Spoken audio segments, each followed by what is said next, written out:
எங்களுடைய நிலப்பரப்பை லஞ்சமா கொடுத்ததுதான். நாட்டில் பொறுப்புமிக்க அதிகாரத்தில் இருக்காங்கல்ல, அவங்க தான் பதில் சொல்லணும். இப்ப அவர் அவர் நாட்டுக்கு நின்றுட்டாரு. நான் என்ன சாப்பிடணும், நான் என்ன உடை உடுத்தணும், என்னை புதைக்கணுமா எரிக்கணுமா, இதெல்லாமா உன் வேலை, போப்பா.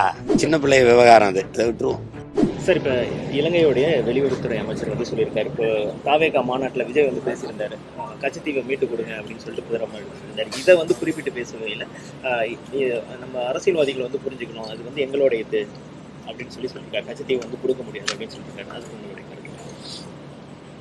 அது அந்த அளவுக்கு சூழல் ஆகிப்போச்சு. கச்சத்தீவு முதல்ல இந்தியாவோடது இல்லை, கச்சத்தீவு எங்களோடது, எங்கள் பாட்டன் சேதுபதி மன்னனோடது. இப்போ இந்த நிலப்பரப்பு முதல்ல ஒன்றா இருந்தது இல்லைல்ல, இப்படி ஒருங்கிணைக்கப்பட்டது. அதில் மன்னர் மானிய ஒழிப்பில் அம்மையார் இந்திரா காந்தி அவர்கள் எடுத்து அதை கொடுத்துட்டாங்க.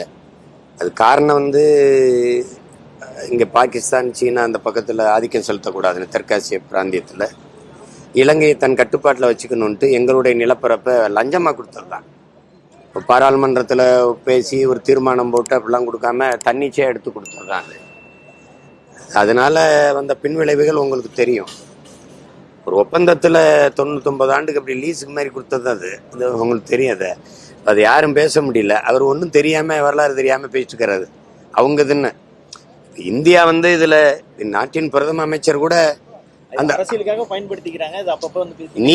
நீங்க எதுக்கு பேசுறீங்க? இப்போ மனச்சான்றோட பேசணும்ல இலங்கைக்காரன். நீ ஒண்ணுதான், அது இந்தியா உனக்கு கொடுத்தது, அதை இப்போ திருப்பி எடுக்கிற உரிமை எங்களுக்கு இருக்கு. அது நாட்டின் பிரதம அமைச்சர் கூட பேசுனாங்க அந்த நேரத்தில், கச்சத்தீவை திருப்பி எடுக்கணும்ட்டு. அப்புறம் அதை விட்டுட்டாங்க. பாராளுமன்ற தேர்தல் அப்போ அந்த பிரச்சனை வந்ததில்லை, விட்டுட்டாங்க. இப்போ இங்கே இருக்கிற அதிகாரங்கள் எங்களுக்கானதா இல்லாதனால, எங்களுக்காக உறுதியாக பேசாதனால அது திணறுது. ஏன்னா இந்த ரெண்டு கட்சிகளும், காங்கிரஸோ பாரதிய ஜனதாவோ ஆட்சியில் இருக்கும்போது கச்சத்தீவு கொடுத்தது தான், திருப்பி எடுக்க வேண்டும் என்கிற பேச்சுக்கே இடமில்லைன்னு. இந்த கொடுத்ததுதான்ங்கிற பேச்சில் பார்த்தீங்கன்னா நீங்கள் தான் கொடுத்துருக்கீங்க, அது யாரோடதை கொடுத்தீங்கன்னு கேள்வி வருதுல்ல. என்னோடது. கச்சத்தீவு எனக்குன்னா எனக்கு கடற்பரப்பு அதிகம், கச்சத்தீவு அவனுக்குன்னா அவனுக்கு கடல் நீள பரப்பு நீளம் அதிகம். அப்போ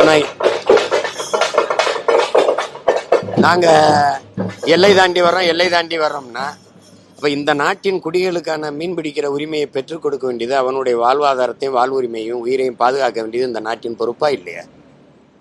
அப்போ அதனால அதை பேசுறதுக்கு நம்மளை போன்றவர்கள் பதில் சொல்ல வேண்டியதில்லை. நாட்டில் பொறுப்புமிக்க அதிகாரத்தில் இருக்காங்கல்ல, அவங்க தான் பதில் சொல்லணும்.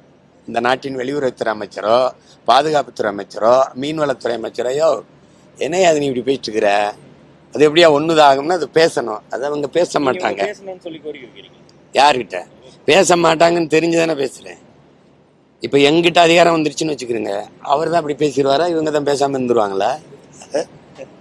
சார், அதே மாதிரி இப்போ அமெரிக்கா வரி விதிப்பின் காரணமா நம்ம கோயம்புத்தூர்ல நிறைய பின்னல் ஆடைகள் திருப்பூர்ல இதெல்லாம் இந்த ரீஜன்ல 35 லட்சம் பின்னல் ஆடைகள் தேக்கத்தில் இருக்கு அப்படின்னு சொல்றாங்க, பாதிப்படைஞ்சிருக்குன்றாங்க. இதுக்கு என்ன மாதிரி நடவடிக்கை கரெக்டாக இருக்கணும், என்ன இந்திய அரசாங்கம்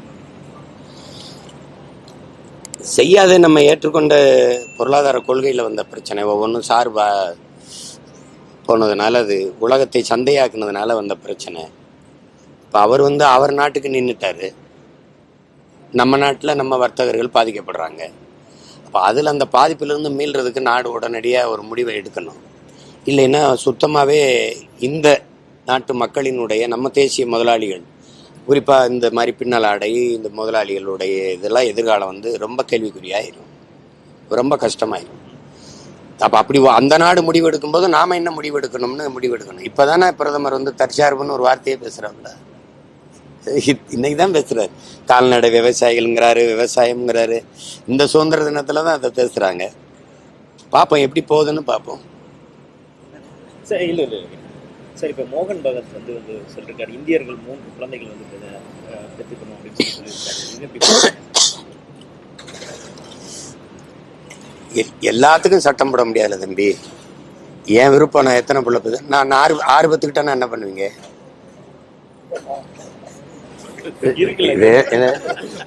சரி, 6 பெற்றுக்கிட்டேன் இல்லையே.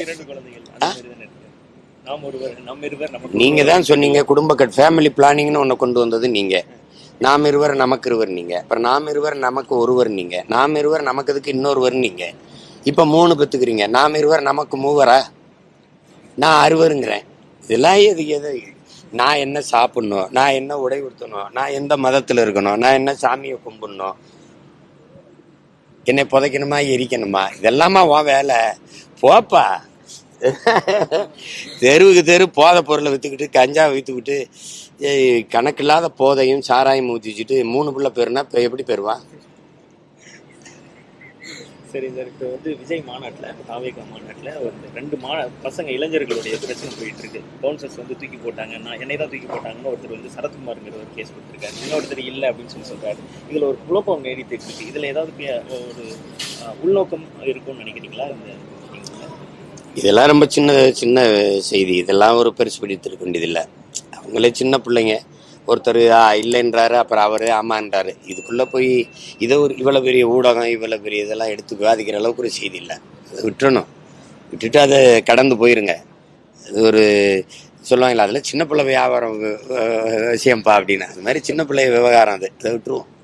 தாவேகா சின்ன பிள்ளை விவகாரம் நினைக்கல, அது நடந்த சம்பவத்தை அது நடந்ததை தான் சொல்கிறேன், நீங்கள் கேட்டதை சொல்கிறேன்.